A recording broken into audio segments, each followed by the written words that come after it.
നമ്മുടെ റോട്ടിൽ സ്ഥിരം കാണുന്നൊരു കാഴ്ചയുണ്ട്. അത് ബ്ലോക്കാ. റോട്ടിൽ ഗതാഗത കുരുക്കെന്ന് പറയും. ചില സ്ഥലങ്ങളിലൊക്കെ പോയിട്ടുണ്ടെങ്കിൽ ഇപ്പോൾ ഈ കാലടി, എടപ്പള്ളി അങ്ങനെയൊക്കെ ചില സ്ഥലങ്ങളിലേക്ക് പോയിട്ടുണ്ടെങ്കിൽ നീണ്ട മണിക്കൂറുകൾ ഇങ്ങനെ ബ്ലോക്കിൽ കിടക്കേണ്ടി വരും.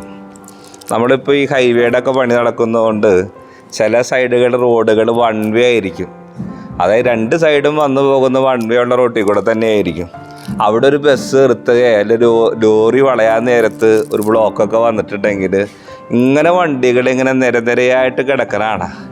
അപ്പോൾ 1 മിനിറ്റോ 2 മിനിറ്റോ ഒന്ന് ശാന്തമായി ഇരുന്നാൽ ചിലപ്പോൾ പതുക്കെ വാഹനങ്ങൾ പോകും. ചിലപ്പോൾ അതിൻ്റെ ഇടയിൽ തിരക്കുള്ള ആരെങ്കിലുമൊക്കെ വന്ന് വല്ല സ്കൂട്ടറാ, കാറാ, ചിലപ്പോൾ ബസ് തന്നെ റോങ് സൈഡിലൂടെ കയറിപ്പോയി പിന്നെ ഒരു ബ്ലോക്ക് ഉണ്ടാക്കും.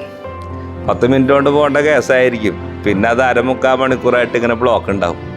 ശരീരത്തിന് കാണാൻ പെട്ടെന്ന് ഇങ്ങനെ ബ്ലഡ് ക്ലോട്ടായി അല്ലെങ്കിൽ ബ്ലോക്ക് വന്നു, ആൻജിയോഗ്രാം ചെയ്യണം എന്നൊക്കെ പറഞ്ഞ് ബ്ലോക്കുകൾ മാറ്റുന്ന രീതിയും കണ്ടിട്ടുണ്ട്. ശരീരത്തിലൊരു ബ്ലോക്ക് വന്നു.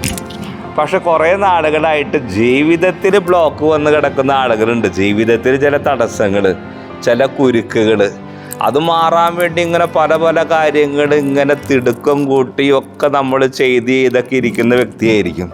ഒറ്റ കാര്യമുള്ളൂ, റോട്ടിലെ ബ്ലോക്കൊക്കെ കുറേ കഴിയുമ്പോൾ ഇങ്ങനെ പതുക്കെ മാറിപ്പോകുന്ന കാണാം. ഹാർട്ടിൻ്റെ ബ്ലോക്കായാലും ആൻജിയോഗ്രാം ചെയ്തു, ആൻജിയോപ്ലാസ്റ്റ് ചെയ്ത് മാറി, ബൈപ്പാസ് ചെയ്തൊക്കെ ചെയ്ത് വീണ്ടും ആളുകളൊക്കെ വീണ്ടും പഴയ ജീവിതങ്ങളിലേക്ക് പോകുന്നത് കാണാം.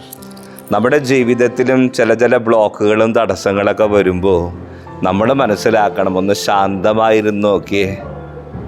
നമ്മുടെ ജീവിതത്തിൻ്റെ നൗകയിലുണ്ട് നിൻ്റെ ജീവിത തടസ്സങ്ങൾ മാറ്റിത്തരാൻ കഴിവുള്ള കർത്താവ്. മർക്കോസിൻ്റെ സുവിശേഷത്തിലാണ് നമ്മൾ പറയുന്നത്, 4-ാം അധ്യായത്തിൽ കടലിനെ, കാറ്റിനെ ശാന്തമാക്കുന്ന ഈശോ. നിൻ്റെ കൊച്ചു ജീവിതത്തിൻ്റെ നൗകയിൽ തലയിണ വെച്ച് വിശ്രമിക്കുന്ന ക്രിസ്തുവിനെ വിളിച്ചുണർത്താൻ നമുക്ക് എപ്പോൾ സാധിക്കുന്നുവോ അവിടെ നിൻ്റെ ജീവിതത്തിൻ്റെ കുരുക്ക് മാറിപ്പോകും. സുവിശേഷം പറയുമല്ലേ, നമ്മൾ ദൈവസാന്നിധ്യം അനുഭവിക്കുന്ന ഒരു മേഖലകൾ തുറന്നു കിട്ടാൻ വേണ്ടി ദൈവത്തെ വിളിച്ചു നോക്കിയേ. നിൻ്റെ ജീവിതത്തിൻ്റെ കുരുക്കുകളൊക്കെ മാറുന്ന ദിവസങ്ങളായി ഇനിയുള്ള ദിവസങ്ങൾ, ഈ നോമ്പുകാലത്തിലെ പ്രാർത്ഥനാ ദിവസങ്ങൾ മാറട്ടെ. വിളിക്കാം, എൻ്റെ ജീവിതത്തിലേക്ക് വരണമേ, എൻ്റെ ജീവിതത്തിൻ്റെ മേഖലകൾ ഇടപെടണമെന്ന് ആഗ്രഹിച്ച് നമുക്ക് നമ്മുടെ തടസ്സങ്ങളെ ഇന്ന് സമർപ്പിച്ച് പ്രാർത്ഥിക്കാം. ദൈവം സമൃദ്ധമായി നമ്മളെയും ദൈവം എടുത്തു മാറ്റാൻ ആഗ്രഹിക്കുന്ന തടസ്സങ്ങളെയും സമൃദ്ധമായി അനുഗ്രഹിക്കട്ടെ.